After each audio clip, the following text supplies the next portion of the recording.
Je voulais te partager avec toi aujourd'hui, quelque chose que j'ai fait sur le site CodeOx, et c'est mon premier audit entre guillemets, mon premier entraînement pour, faire de l'audit de smart contract, donc de contrats intelligents. En fait, je suis plutôt content parce que du coup, ça m'a un peu donné une idée, réellement, comment faire de l'audit de son côté. C'est un peu comme Ethernote, mais Ethernote, c'est différent, c'est sous forme de jeu, on peut soumettre et tout une réponse directement, donc là, ça avait un aspect différent que je voulais te montrer.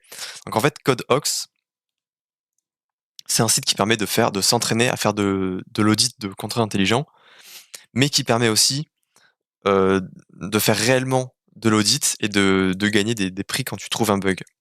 Et ils ont une catégorie qui s'appelle, First Flight et en fait, c'est fait pour s'entraîner à trouver des bugs dans un contrat intelligent, donc de faire de l'auditing. Et ils ont un niveau pour la Saint-Valentin qui s'appelle First Flight #9 Soulmate et donc je me suis dit: «Bah, pourquoi pas essayer, ça peut être marrant de le faire» et j'ai trouvé un 1er bug sur ce niveau, donc je voulais te le montrer et te le partager avec toi aujourd'hui. Donc et t'expliquer comment je l'ai fait donc. Quand tu cliques sur View repo, ça te met un lien GitHub qui te permet de t'afficher tous les en fait le code du contrat intelligent. Ils ont des tests et ils ont un SRC, donc dans SRC je vais le montrer dans VS Code directement. Donc tu vois là j'ai juste copié le le code GitHub et en fait tu vas avoir 5 contrats et en fait en lisant, les 3 premiers contrats, bah, j'ai trouvé un bug. Alors je sais pas pourquoi ça marche pas ça. J'ai trouvé un bug et donc je vais te montrer comment j'ai fait pour le trouver donc. Quand on va dans le contrat airdrop, on peut voir ici qu'il y a une fonction claim et cette fonction claim, elle permet de récupérer, des jetons love token et tu peux récupérer une quantité de jetons qui correspond au nombre de jours depuis lequel tu es en couple, donc tu as un partenaire. Quand je dis en couple, ça on verra ça juste après. Et en fait, être en couple, c'est avoir un partenaire et tu peux, tu peux devenir partenaire de quelqu'un d'autre en utilisant la fonction Milt Soulmate Token. Et quand je regarde ici la fonction Soulmate, on peut voir que ça définit d'abord le Soulmate 1 lors du premier appel de la fonction, puis ça définit le Soulmate 2 lors du deuxième appel de la fonction, quand il y a encore, personne qui l'a appelé. Et quand on regarde la variable nextID, on peut voir ici qu'elle est initialisée, enfin elle est pas initialisée, donc la valeur de nextID est de 0. Donc quand je descends ici, je peux voir que nextID est utilisé, heu, d'abord ici, mais on change pas la valeur. Elle est utilisée ensuite ici, puis ici et enfin ici. Et à la ligne 84, on peut voir qu'on l'incrémente. Ça veut dire qu'elle va passer à 1 une fois une fois qu'on passe dans le deuxième if, donc dans le else if de la fonction mint_sol_token. Ça veut dire que la première fois, le message.sender, donc c'est-à-dire le deuxième partenaire, parce que le partenaire 1 est là, le deuxième partenaire 2 est là. Donc le deuxième partenaire, va mint, donc va créer une NFT qui aura comme ID 0, parce que nextID est initialisé à 0. Sauf que quand on regarde le contrat airdrop, la fonction claim ici,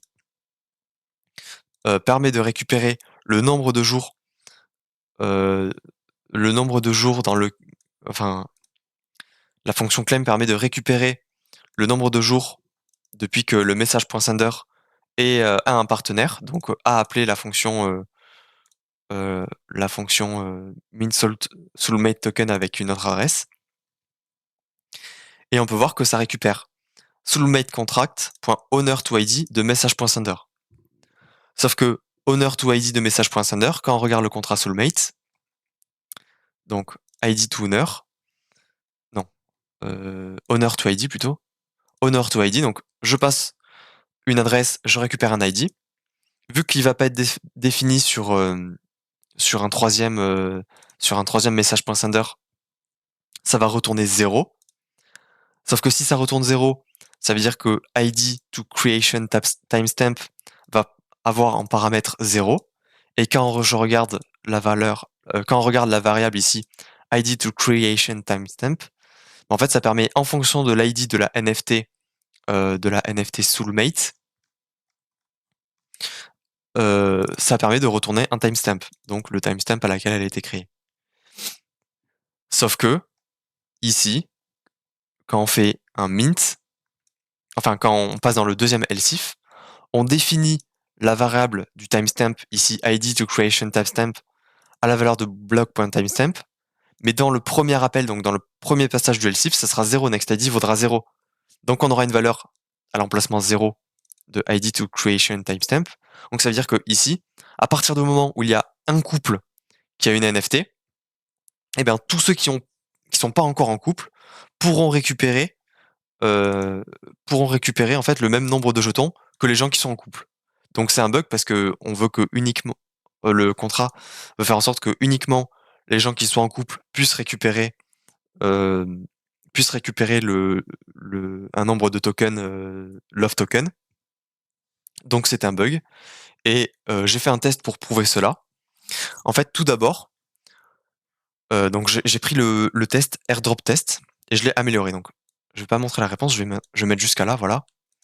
On peut voir ici que le test permet de minter un token pour chacun des soulmates. Donc quand je vais dans base test, on peut voir ici qu'on a, bon ça c'est moi qui l'ai rajouté, mais on a 2 soulmates et la fonction mint soulmate, voilà, va appeler la fonction mint soulmate token pour les deux soulmates.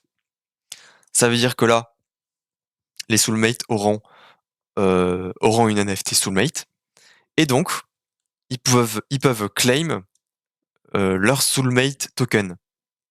Ça veut dire que là, la première fois ici, quand on appelle claim, ça marchera pas parce que claim ici, parce que claim ici, ça fera un revert à cause de cette condition. Mais dans le deuxième claim qu'ils font, donc dans le test, on peut voir qu'ils ont rajouté 200 jours et 1 seconde au block.timestamp. Donc c'est-à-dire que théoriquement, le test croira ici que ça fera 200 jours que le soulmate 1 est en couple. Donc ça va claim 200 soulmate tokens et ça va faire la même chose et ça va vérifier que le soulmate 1 a bel et bien 200 Ethers en love token, donc a bien et bien 200 love token. Ça va faire la même chose pour le soulmate 2.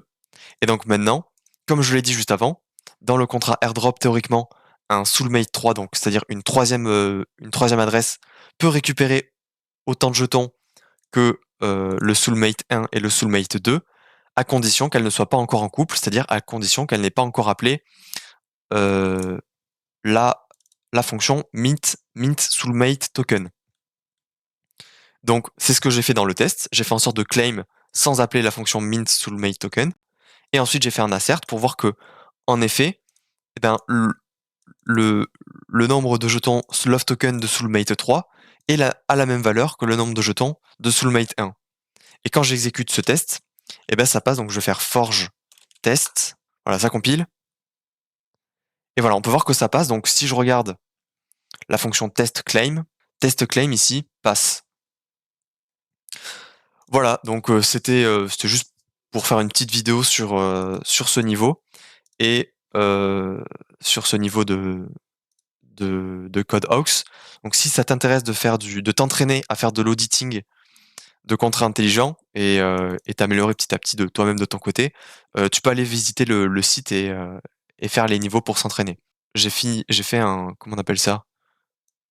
Un finding. Donc en gros, j'ai expliqué comment j'avais fait, comment j'avais résolu le problème. Je sais pas trop comment est-ce qu'on publie avec GitHub. Enfin, je sais pas comment justifier avec GitHub. Donc j'ai juste défini à la main le problème. Tu peux le lire là. Je te laisse mettre en pause la vidéo. Voilà. Ah oui, donc pour résoudre le bug, il faut mettre la valeur de nextID à 1. Donc au lieu de laisser l'initialisation vide de nextID, ici, il faut mettre égal 1. Voilà, c'est tout pour cette vidéo et j'espère que ça t'aura intéressé, j'ai fait cette vidéo un peu sur un coup de tête, donc voilà. Juste avant de terminer quand même, je tiens à te dire que, j'ai une communauté, de développeurs blockchain, donc si tu es intéressé, clique sur le premier lien dans la description. En plus, je propose du coaching, gratuitement.